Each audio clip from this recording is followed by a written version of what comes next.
Bonjour à toi, chers spectateurs. Aujourd'hui, on va parler d'un film assez particulier. C'est le nouveau long métrage de Jason Reitman, Men, Women and Children. L'histoire, c'est celle des êtres humains, mais plus particulièrement de leur rapport avec les nouvelles technologies, notamment les réseaux sociaux, les téléphones portables et les sites de rencontres, au travers du portrait de plusieurs types de personnages, allant de l'âge au milieu social, aux mœurs en plus. Voilà, ça c'est l'histoire assez rapide, évidemment ça va beaucoup plus loin. Depuis maintenant 3 films, Jason Reitman est dans une période assez noire de son cinéma. On le connaît surtout comme le réalisateur de Thank You for Smoking, Juno et In the Air.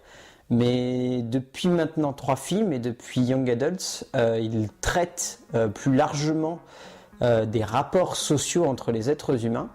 Young Adults étant un petit peu plus parlant que The Last Days of Summer, qui était une adaptation d'un roman pour le coup assez classique. Mais là, il retrouve vraiment la veine de Young Adults à travers Men, Women and Children.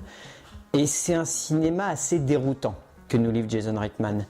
Très clairement, Men, Women and Children est loin d'être un mauvais film, mais n'en est pas pour autant un très bon film, on va dire. C'est un bon film qui traite de thématiques intéressantes, mais qui n'arrive pas forcément à les traiter avec la plus grande adresse possible. Ça se ressent notamment dans un scénario que Reitman a du mal à diriger, parce qu'il veut brasser énormément de sujets, il veut les brasser dans tous les sens. Et résultat, il n'arrive pas à en tirer quelque chose de narratif et d'émotionnel, dans le sens où il voudrait nous impliquer dans les rapports qu'entretiennent les personnages. Car le centre du film, c'est donc les rapports entre ces personnages.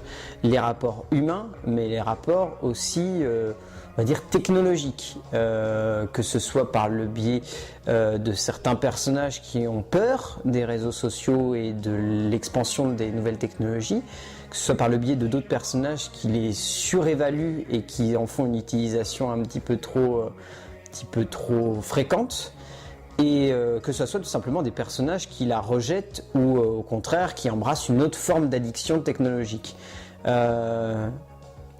Reitman très clairement veut parler d'un sujet de société, notamment aux États-Unis où ça parle un peu plus. Et il n'y arrive pas complètement parce qu'il se perd dans les thématiques qu'il aborde. On sent pour autant un vrai parti pris d'auteur et de narrateur, notamment par le biais d'une voix off qui vient apporter un soutien narratif au film. Mais cette voix off témoigne également du problème de la narration du long métrage de Reitman.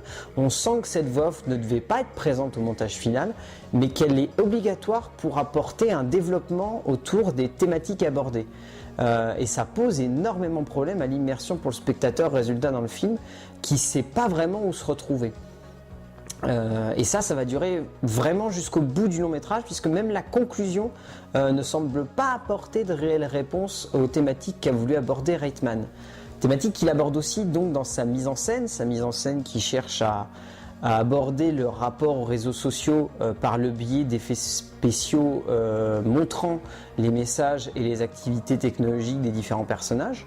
Et en plus en cherchant à distiller une espèce de sensation proche de quelque chose de terne, de quelque chose de lisse, de trop lisse, qui montre cette image que l'on veut montrer de soi par rapport aux réseaux sociaux et qui finalement n'arrive pas à faire écho à l'image que l'on a dans la vraie vie. Et très clairement, Reitman par contre arrive à maîtriser sa mise en scène au point de nous faire ressentir tout ça. Et c'est certainement cela que le film y arrive à se rééquilibrer par la suite, et donc qu'il devient finalement bon, donc comme dit au début, que finalement on trouve les thématiques bien abordées, qu'on trouve les thématiques et les personnages assez intéressantes, et qu'on ressort avec pas forcément un message qui est transmis, mais un message qui est senti par le spectateur. Ce message se sent notamment par le biais des interprétations des différents acteurs. Ansel Elgort, dans le rôle principal, est vraiment impressionnant. Il est vraiment touchant, il est vraiment hallucinant de noirceur aussi, c'est certainement ça qui en fait la force. En fait, l'avantage, c'est que Reitman s'est permis de prendre beaucoup d'acteurs habitués à la comédie pour les tourner d'un point de vue très dramatique. On pense notamment au rôle qu'il a donné à Adam Sandler. Il a quand même réussi à prendre Adam Sandler, un des acteurs comiques les plus potaches des États-Unis, et le faire jouer un rôle d'une force et d'une émotion assez hallucinante, celui d'un père qui n'a plus de désir sexuel pour sa femme et qui se retrouve à demander les services d'une call girl. C'est un personnage très noir, très bien équilibré en parallèle par le personnage de Rosemary DeWitt qui joue sa femme et qui, elle, va aller encore plus loin. Il va carrément le tromper avec d'autres hommes qu'elle va draguer et avec qui elle va coucher. C'est des personnages qui se complètent à merveille, qui sont d'une force absolument hallucinante. Et puis en plus, il y a le personnage aussi de Jennifer Garner, qui est vraiment impressionnante dans le rôle d'une mère possessive et maniaque envers les nouvelles technologies. Et on a aussi Emma Thompson, donc, qui fait la narratrice, qui est plutôt bonne et qui apporte quand même un peu de légèreté au métrage. Donc ouais, très clairement, Reitman réussit pas totalement son pari à travers ce film, mais réussit tout de même à nous toucher et à nous faire ressentir quelque chose sans parvenir forcément à faire passer le message, ce qui est quand même assez impressionnant pour le genre de sujet qu'essaye d'aborder le film. Donc ouais, Men, Women and Children, c'est un bon film, mais on en attendait peut-être un peu plus de la part de Jason Reitman. À plus!